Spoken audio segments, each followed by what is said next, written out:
అతి తక్కువ ఫీజుతో కోచింగ్ ఇస్తూ మీ గవర్నమెంట్ ఉద్యోగం కళని నిజం చేస్తుంది లేస్ అకాడమీ. అండ్ ఇంకొకసారి మనం సినిమాల వైపు వద్దాము. మేడం, సందీప్ రెడ్డి వంగ మీకు ఫ్రెండా? ఎలా మేడం, ఎక్కడ ఫ్రెండ్? మేము ఇది చేసాము, ఏంటది మర్చిపోయాను, ఏంటి తన ముందు ఒకటి అసోసియేట్ డైరెక్టర్ చేశారనమాట.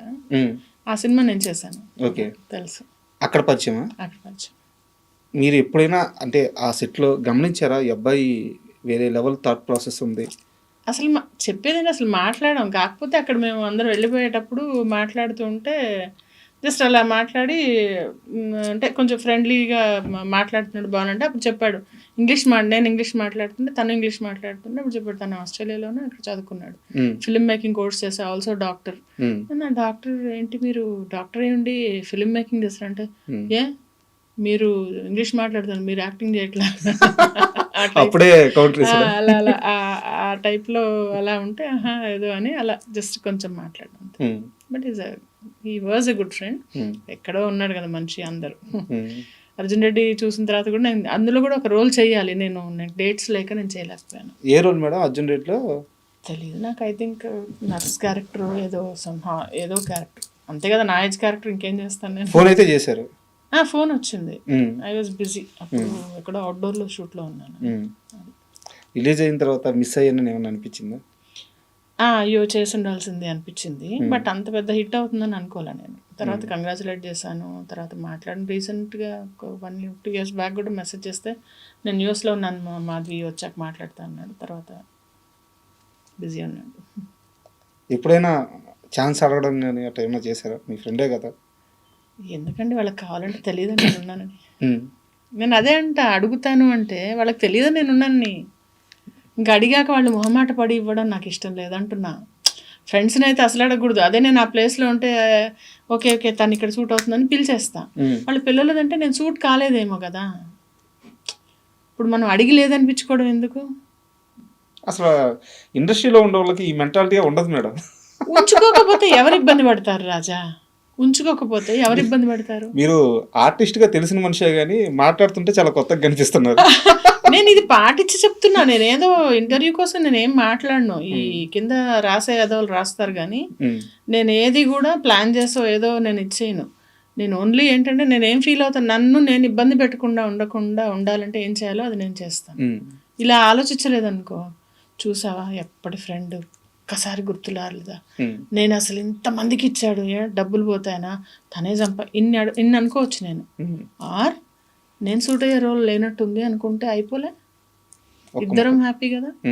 నెక్స్ట్ ఇంకోసారి పిలుస్తాడు ఇలా అన్నాను అనుకో ఫోన్ చేసి, నేను గుర్తులేనా, మర్చిపోయి అంతేలే కళ్ళనెత్తికి ఎక్కా అన్నాను అనుకో, వచ్చే నెక్స్ట్ కాల్ చేసేది కూడా మానేస్తాడు కదా. హెల్తీ రిలేషన్ ఉండాలి, ఉన్నా లేకపోయినా హెల్తీ ఆలోచన ఉండాలి. రిలేషన్షిప్ అనేది అది కూడా అగైన్ ఇట్స్ డిఫరెంట్. మళ్ళీ వాళ్ళు ఉండాలి, అది ఎక్స్పెక్టేషన్. ఎందుకు ఎక్స్పెక్టేషన్స్? మన థాట్ బాగుంటే చాలు. అండ్ మీ హీరో నాని గారు అంటే నాని గారికి విపరీతమైన లేడీ ఫ్యాన్స్ ఉన్నారు. ఆ ఫాలోయింగ్ చాలా ఎక్కువ.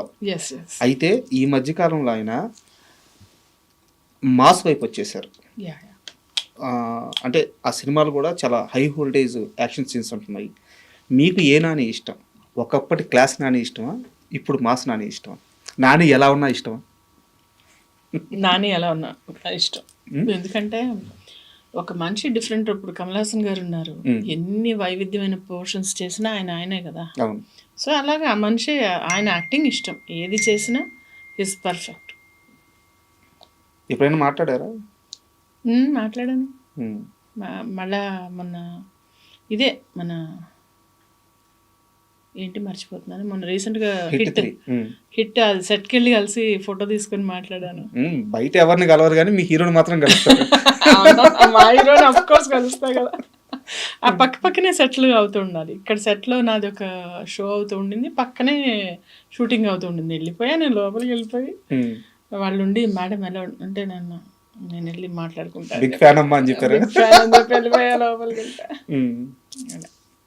అండ్ ఇందాక ఇంటర్వ్యూ మధ్యలో మనం మాట్లాడతా ఇక్కడ ఉన్న కొన్ని విషయాలకు మాత్రం నేను సర్దుకోలేకపోతున్నాను. వాటి మీద చిన్న కంప్లైంట్స్ కాదు, ఏదో ఓడి వాడేది మీరు. ఇండస్ట్రీలో ఉన్న చిన్న చిన్న డిసప్పాయింట్లో ఉన్నానని చెప్పారు. ఏ అంశాలు కనుక్కోవచ్చు? ఎలా అంటే ఇప్పుడు సీరియల్ ఇండస్ట్రీలో కొన్ని వీక్స్ తీసుకుంటారు. ఒక 2 వీక్స్ వర్క్ చేస్తారు, 2 వీక్స్ పోస్ట్ ప్రొడక్షన్ ఉంటుంది, 2 వీక్స్ షూటింగ్ అవుతుంది. 2 వీక్స్ అంటే ఎన్ని డేస్? 14 రోజులు. 14 రోజుల్లో మాకు 4 రోజులు వర్క్ వస్తుంది. ఓకే, 10 రోజులు ఏం చేయాలి మేము? అది నెంబర్ 1 క్వశ్చన్. పోనీ ఈ 10 రోజులు ఖాళీ ఉన్నాం వేరే చేద్దామంటే డేట్స్ ముందు తెలియదు. డేట్స్ తెలిసినా సడన్గా ఒకసారి షూటింగ్ క్యాన్సిల్ అవుతుంది అంటే ఆ రోజు మైనస్. నాకు ఆ రోజు ఆ డబ్బులు ఏ డబ్బులు రావాలో అవి మైనస్ బొక్క.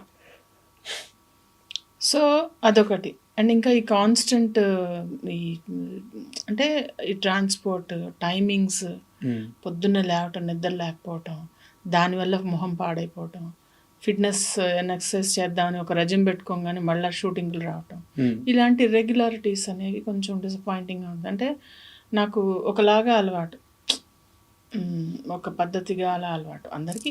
నాకంటే నా మాట చెప్తున్నాను, అబ్బాయి ఏం వచ్చింది పద్ధతి చెప్పడానికి అనుకుంటే నేను చేయలేను, కానీ నా గురించే నేను చెప్తా కానీ మీ గురించి నేను చెప్పలేను కదా. సో ఇవి ఒకటి. అండ్ ఇంకా ఏంటంటే ప్రిఫరెన్సెస్, కొంతమందికి ఎక్కువ ప్రిఫరెన్స్ ఇస్తారు, కొంతమందికి తక్కువ ప్రిఫరెన్స్ ఇస్తారు. మనం ఎంత సర్లే పోన్లే అన్న ఎక్కడో చిరాకు వస్తుంది. అంటే పేషెన్స్ అనేది పీక్లో టెస్ట్ అవుతుంది అనమాట.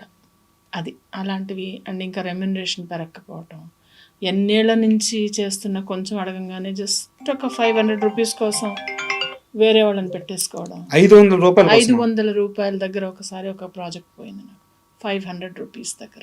ఏంది మేడం? డిసప్పాయింట్మెంట్స్ లేకుండా లైఫ్ ఉండదు. అది ఎలా అంటే మనం వాన పడకుండా ఉండాలి, నేను తడవకుండా వెళ్ళాలిలాగా గొడుగు వేసుకుని వెళ్తాం, కానీ ఆ గొడుగు కూడా అప్పుడప్పుడు పాడవుతుంది. పాడైనప్పుడు ఆ చిన్న ఇబ్బంది అనేది మళ్ళీ తిప్పుకొని ఎంత ఫాస్ట్గా మనం మళ్ళీ దాన్ని తిప్పుకొని మనం మామూలు లైఫ్లో పడతామో అప్పుడే మనం హాయిగా ఉండగలుగుతాం. అయితే మీరు చాలా లేటర్ వీన్లో చెప్పారు, చాలా సింపుల్గా చెప్పారు. ఈ మధ్య నేను ఛత్రపతి శేఖర్ గారు ఐడియా ఉన్నారా మీకు? ఆర్టిస్ట్. ఒక 1 month బ్యాక్ ఆయన ఇంటర్వ్యూ చేశాను. ఇంటర్వ్యూ మొత్తం మీద ఆయన ఇచ్చిన ఒకే ఒక కంప్లైంట్ అండ్ పెయిన్ కూడా చాలా స్ట్రాంగ్గా చెప్పారు. ఒక సీరియల్ 2 సీరియల్ చేస్తున్నారు, కళ్ళు ఎడకెక్కుతున్నాయి. నేను ఓపెన్ గానే మాట్లాడుతున్నాను. అవునవును, కళ్ళు ఎడకెక్కుతున్నాయి. అది కూడా ఇంకొకళ్ళని కామెంట్ చేయనండి నేను. అవునవును, అంటే అక్కడ చూసారా మీరు? ఆ బిట్ నాకు ప్రభాకర్ గారు పంపించారు. నాకు మాట్లాడుకుంటూ ఉంటారు, అంత సెట్ లో డిస్టర్బెన్స్ చేస్తూ ఉంటారు అని చెప్పి. ఇప్పుడు అది ఎవరు చేయాలి? నేను అనేది ఓకే చేస్తున్నారు, ఓకే, అది చెయ్యొద్దు అని చెప్పాల్సిన బాధ్యత ఎవరిది? అక్కడ డైరెక్టర్, ప్రొడ్యూసర్. That's it. ఇంకా మనం మాట్లాడడం ఎందుకు? బట్ వాళ్ళు కూడా హ్యాండిల్ చేయలేకపోతున్నారు అంట కదా. అలాంటప్పుడు తీసి పడేసేయండి. ఇప్పుడు నాకు కంప్లైంట్ చేయొద్దు, నీ కంప్లైంట్ ఉందా తీసి పడేసాయి. ఇప్పుడు కాల్లో ముళ్ళు పెట్టుకుంటా నాకు గుచ్చుకోవద్దంటే ఎట్లా? ఆ ముళ్ళు గుచ్చుకునే ముళ్ళు తీసేయి, లేదా ముళ్ళు లేకుండా ఉన్న చోట నడుపు. నాకు డౌట్ మేడం, ఇప్పుడు మీరున్నారు, ప్రభాకర్ గారు ఉన్నారు, ఛత్రపతి శేఖర్ గారు ఉన్నారు, మీరు ఇన్ని 100 సినిమాలు చేశారు, ఇన్ని వేల ఎపిసోడ్లు చేస్తుంటారు, ఇన్ని 100 ఎపిసోడ్లు చేస్తుంటారు. ఏ రోజు కూడా సెట్కి వెళ్తే మీకు క్రమశిక్షణ ఉంటుంది, ఆ పని ఏం చేయాలో దాని మీద ఫోకస్. అది మాత్రం తగ్గిందండి, నేను కూడా చెప్తా. ఆ క్రమశిక్షణ కానీ ఆ రెస్పెక్ట్ అవతల వాళ్ళంటే మనం ఇప్పుడు నేను మీకు రెస్పెక్ట్ ఇవ్వాలి అని మీరు అడగక్కర్లే, అది ఇన్నేట్గా నాకు ఉంటుంది.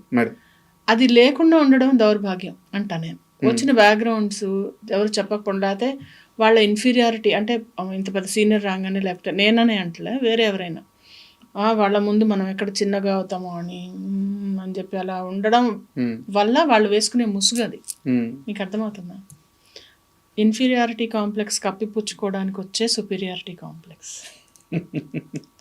చాలా దారుణంగా ఉన్నాయంట పరిస్థితి సీరియల్ ఇండస్ట్రీలో మాత్రం. ఉన్నాయి, కానీ ఇంకా మనం రాజ్యాంగం రాయలేమండి. సర్దుకొని పోవద్దు. నాకు ప్రాబ్లం అయితే నేను చెప్తున్నా కదా, అలా ప్రతి ఒక్కళ్ళు చెప్పగలగాలంటున్నా. నీ ప్రాబ్లం నువ్వు చూసుకోవాలి, నీ ప్రాబ్లం అలా చెప్పిన రోజున సెట్ అవుతుంది. ఇప్పుడు మీరు అడిగారు కాబట్టి చెప్తున్నా ఇది. ఇప్పుడు సెట్లో యంగ్స్టర్స్కి ఒక ఫీలింగ్ ఏంటంటే మేము యంగ్, అంటే ఏజ్ గురించి బాగా, అంటే ఏంటి ఆ ఏజ్ గురించి బాగా వాళ్ళకి నలుగుతూ ఉంటుంది అనమాట అందరికీ. ఏజ్ నేనంత ఏజ్ కాదు అంటే, ఇప్పుడు మేమున్నాం, సపోజ్ నేనున్నాను, ఆ ఏజ్ దాటే వచ్చాను కదా, అంతే కదా. ఎంతో చూసి కదా సక్సెస్ అయ్యే కదా ఇక్కడికి వచ్చాను. నేను ఎవరన్నా ఒకటే అంట, ఆ ఏజ్ అయిపోయిందిలే నీకు, ఇంకా ఏజ్ అనేది ఎక్కువ నడుస్తూ ఉంటుందన్నమాట. అది గేలి చేయడం, అనవసరమైన జోకులు చేయటం, లేకుంటే అనవసరమైన యాటిట్యూడ్లు పోవడం, ఇవేవి అండి మాకు హెల్ప్ కావు, వాళ్ళకు కూడా హెల్ప్ కావు. అది వాళ్ళకి అర్థం కాదు, అర్థమయ్యే పరిస్థితుల్లో కూడా లేని. ఎవరైనా అసోసియేట్ డైరెక్టర్ కావచ్చు, నేను ఎవరన్నా మాట్లాడుతున్నా, మొత్తం అసిస్టెంట్ అనే ఎవరన్నా కానీ మన బిహేవియరే మనకి వర్క్ తెచ్చిపెడుతుంది. ఈ రోజు తర్వాత నువ్వు సరిగ్గా లేకపోతే ఇంకొక చూడడానికి బర్త్డే ఉందని ఇంకో సీరియల్ ఉండదు నీకు. అంతే. అంటే దానివల్ల నాకేం ఎఫెక్ట్ కాదు, ఎవరికి ఎఫెక్ట్ కాదు. కొంతమంది ఏంటి ఇరిటేట్ అయ్యి అనేస్తారు, కానీ నేను ఇరిటేట్ నేను I will just simply remove, అక్కడి నుంచి పక్కకి వెళ్ళిపోతా. నాకేదో నా పని చేసుకొని నేను పక్క వచ్చేస్తా. కానీ అందరు అలా ఉండరు కదా. సో మనము ఒక డెకోరం మెయింటైన్ చేయాలి, ఒక డిసిప్లిన్, ఒక డెకోరం. అంటే ఒక ఆఫీస్ ఉంది, వాళ్ళు పని చేసుకుంటూ ఉంటారు, అంతేగాని ఓకే లంచ్ టైంలో నువ్వు ఏదైనా జోకులు వేసుకోవడం అది వేరు, సెట్లో వచ్చి అలా చేయడం ఇలా చేయడం అనేది దీన్ని కట్ చేయాలి. దీన్ని ఒక చెక్ పెట్టాలి అంటే వాళ్ళకి ముందే తీసుకునేటప్పుడు ఇలా ఉండాలండి, ఇలా చేస్తున్నప్పుడు అప్పుడు చెక్ పెట్టాలి. కొంతమంది కొన్ని చోట్ల సెట్స్లో అసలు ఏమి పిన్ డ్రాప్ సైలెన్స్ ఉంటుంది, అది అలా మేనేజ్ చేయాలంటున్నా నేను. అప్పట్లో కాటగడ్డ మురారి అని చెప్పి ఒక ప్రొడ్యూసర్ ఉండేవారు, ఆయన సెట్ అలాగే ఉండేవారు. మా సత్యభామ సెట్ కూడా అలాగే ఉండేది. అంటే ఇప్పుడు ఈవెన్ ఉంటుంది, కాకపోతే ఏంటంటే ఆ షార్ట్లో లేకుండా ఉన్నప్పుడు చెప్పే ఆ రెసెప్టివ్నెస్ అనేది పెంచుకుంటే మనకే కదా. అంతే కదా. ఇప్పుడు నువ్వు ఇంప్రూవ్ అవుతావు, నువ్వు వర్స్ అవుతూ పోతావు, ఇంప్రూవ్ అవ్వాలి కదా. సో అది ఎవరికి వాళ్ళకి తెచ్చుకుంటే బెటర్. యాక్చువల్గా మీరు ఇంటర్వ్యూకి వచ్చే ముందు నేను ఒక్క సినిమాలో కూడా మీరు ఆ క్యారెక్టర్ చేశారని ఒక్క క్వశ్చన్ కూడా అడగకూడదని ముందే నిర్ణయించుకున్నాను. ఎందుకంటే మీరు చేశారు, మేము చూస్తున్నాం, ఇంటర్వ్యూలో మళ్ళీ అది రిపీట్ ఎందుకని చెప్పి. బట్ ఒక్క సినిమా గురించి మాత్రం అడగ తప్పట్లేదు. మీరు మహానాయకుడు అని చెప్పేసి ఒక సినిమా చేశారు. అంటే గాజులు కొట్టి రెండు చేశాను, కథానాయకుడు చేశాను, ఇంకోటి లక్ష్మీ ఎన్టీఆర్ చేశాను, రెండు చేశాను. రెండిట్లో అదే రోల్, రెండిట్లో వేరే రోల్. ఇందులో ఒక ఆవిడ ఇలా గాజులు కొట్టి అలా ఏదో సంథింగ్ కూడా ఉంటుంది. అదేంటంటే రౌడీలు ఇలా వెళ్ళి కుర్చీలు లాగేసి ఎవరు ఇట్లా చేసింది అని చెప్పి ఆయన్ని కొట్టి అని బయటకు లాగి కొట్టి అమ్మ కొట్టి పెట్టారు. చాలా అసలు అది కట్టు చెప్పిన 2 నిమిషాలు అరుచుకుంటూనే ఉన్నారు అందరూ. ఆ గోలలో అర్థం కాదనమాట ఒక్కోసారి అలాంటి సిచ్యువేషన్ చేసినట్టు. బాలకృష్ణ గారి మొహం మీదకి వెళ్ళి ఇట్లా గాజులు పగలు కొట్టి ఆ సీన్ చేస్తున్నప్పుడు భయపడలేదా? భయపడుతుంటే ఆయన వచ్చి నువ్వు వచ్చి ఉమ్మాయమ్మా బా ఆయన చెప్పారు, ఇది ప్రామిస్, ఇట్లా వచ్చి నువ్వు పర్లేదు, ఎందుకంటే నాన్నగారి మీద అలా చేశారు, అప్పుడు నువ్వు వచ్చి చెయ్యి, ఇలా అలా నువ్వు భయపడుతూ చేస్తే సీను సరిగా రాదు, వచ్చి ఇలా అంటే ఇంకా ఆయన మీద ఇలా వెళ్ళి ఇలా కొట్టి, ఇద్దరు ఉంటాం ఆర్టిస్ట్లో, ఇలా పెట్టి చేసి మాట్లాడి అదంతా. కృషి గారు చాలా బాగా చేశారు అది. నిజం అసెంబ్లీకి వెళ్ళి అక్కడ ఏంటంటే పెద్ద ఆర్టిస్ట్ ఉన్నారు, మాట్లాడతారు, అది వాళ్ళ మర్యాద. నేను ఇక్కడ ఆగుతా, అది నా మర్యాద, అంతే, మాట్లాడారు కదా అని పక్కన వెళ్ళిపోయి కూర్చొని అసలు అలా చేస్తే వాళ్ళకి ఇష్టపడరు అనమాట వాళ్ళు. అంటే అబ్వియస్లీ అసలు ఛాన్సే లేదు. అసిస్టెంట్స్ వచ్చి చెప్తారు మీరు పక్కన వెళ్ళి కూర్చోండి అని చెప్తారు, వాళ్ళ దాకా రాలేదు. అంత పెద్ద ఆర్టిస్ట్ ఆ మాట అన్నాడు మేడం, నేను కింద నుంచి షాక్ లో అవునవును అన్నారు, ఈ మాట చెప్పారు. సినిమా కోసమే ఆఫ్ కోర్స్. వాళ్ళ ఇప్పుడు సీనియర్ ఎన్టీఆర్ గారి మీద అలా చేశారు, సో మీరు ఇలా చేయండి, మీరు ఎలా ఎంత చేస్తే ఆ సీన్ అంత బాగా వస్తుంది అని చెప్పారు. మిమ్మల్ని పేరు పెట్టి కూడా పిలిచారంట. మాధవి అంటారు, అంటే గుర్తుపడతారు, కొంతమంది గుర్తుపడతారు. ఇండస్ట్రీలో నిజంగా గుర్తుపట్టినట్టు నటించి పక్కకి వెళ్ళిపోయేవాళ్ళు ఉంటారు. వాళ్ళని ఏం చేద్దాం, మనకి ఎందుకు అవన్నీ పద. Next question. బాలకృష్ణ గారు అంత మనిషి అంత ఫ్రీగా అంత అవసరం లేదు. ఆయన చాలా బాగా ఉంటారు, చాలా బాగా మాట్లాడతారు. అంటే మనం చూసేది ఇంతే కదా, ఇంతలో చాలా బాగా ఉంటారు. మనం ఎలాంటి మనిషి, ఎలాంటి వ్యక్తి అని మనం ఒక థీసిస్ రాయట్లేదు కదా ఆయన మీద. సో మనతో ఉన్నది చూసుకుంటే సరిపోతుంది. And for more videos, please subscribe to iDream. Please subscribe to iDream. Please subscribe iDream. And please subscribe to iDream. For more videos, subscribe to iDream. please like, share and subscribe to the channel. Congratulations, iDream. Subscribe to iDream. Subscribe to iDream. So subscribe to iDream Media. iDream ki iDream team andarki huge congratulations. Please subscribe iDream Media. Please subscribe to iDream. Subscribe iDream. Please subscribe to iDream.